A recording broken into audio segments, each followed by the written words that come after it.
Hello everyone, welcome to my channel. Today I will show you how to add a new user in AlmaLinux. In this video we will look at adding a new user with the user add command, setting up a password for the new user, adding the user to sudo group for administrative privileges, creating a user with a custom home directory, and verifying that everything is set up correctly. Let's get started. For this tutorial, you will need a running Alma Linux system. I am using Alma Linux 9, access to a terminal, root or sudo privileges to create new users.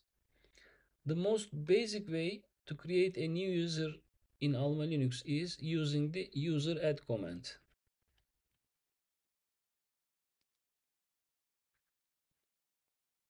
Let's open your terminal and let's create a user named John.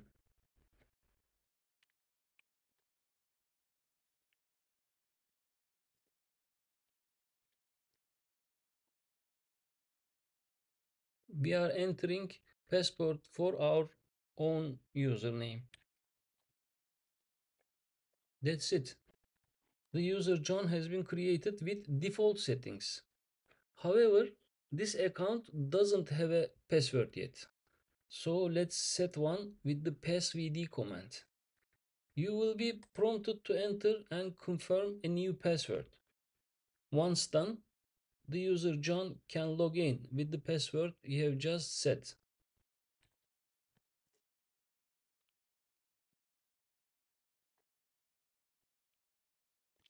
Let's enter new password.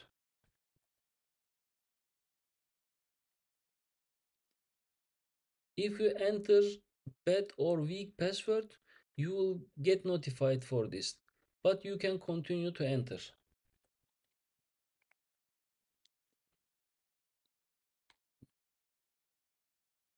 When you create a new user with the basic user add command, Alma Linux will create a default home directory with the username and assigning a default shell for this username.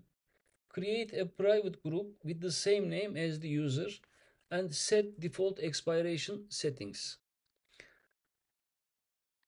And now if you want your new user John have administrative privileges, you will need to add them to the wheel group.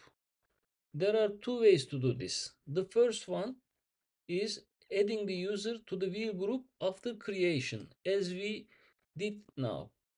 Let's add our user John to wheel group. We can do this with user mod command.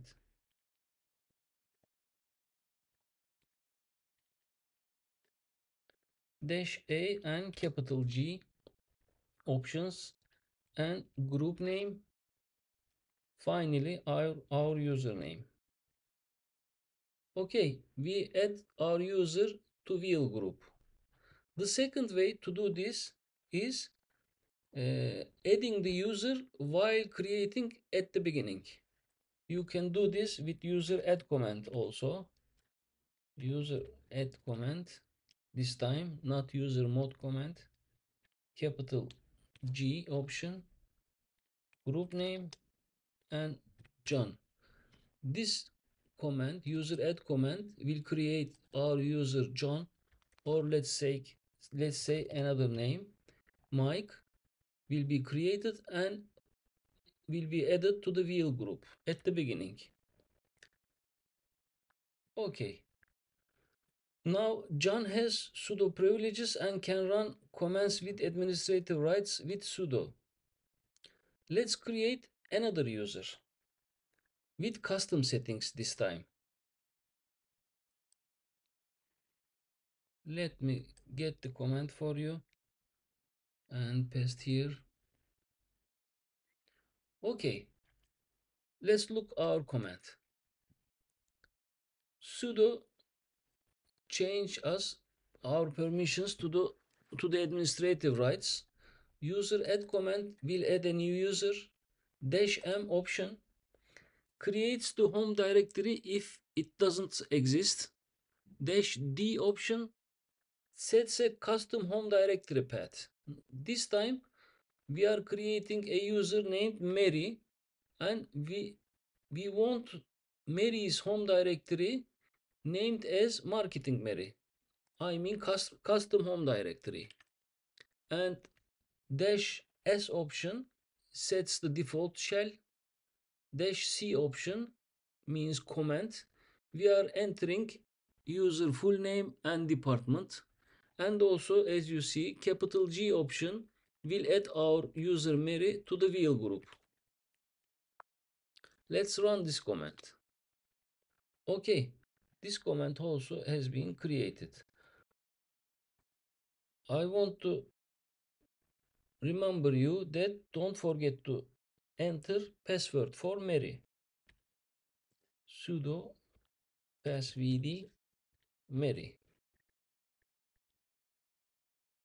Let's enter new password for this user. Okay, password has been created. Now it's time to confirm our settings and users. We can check the user information with ID command. Let's check the first user ID John.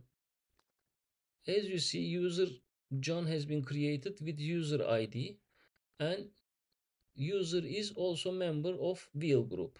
Okay, let's check second user Mary, ID Mary.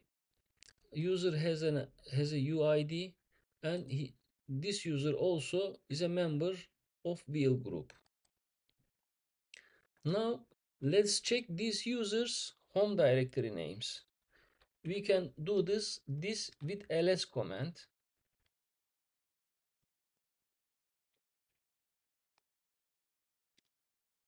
Okay, in our home directory we have home directory for John, we have home directory for marketing Mary. Everything is okay for now.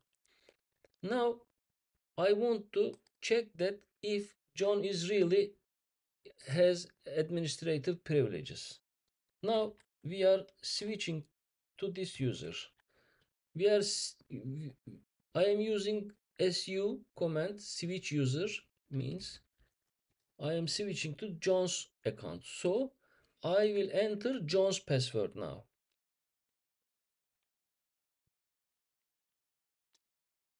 That's okay. Now we are logged in to John's account. Can this user run administrative command? We can check this with sudo dnf update. Dnf update command needs sudo privileges. Let's run this command. We are entering John's password. Okay, command run successfully. If you found this tutorial helpful, please like and subscribe for more Linux administration videos. Drop any questions in the comments below. Thanks for watching and happy Linux administrating.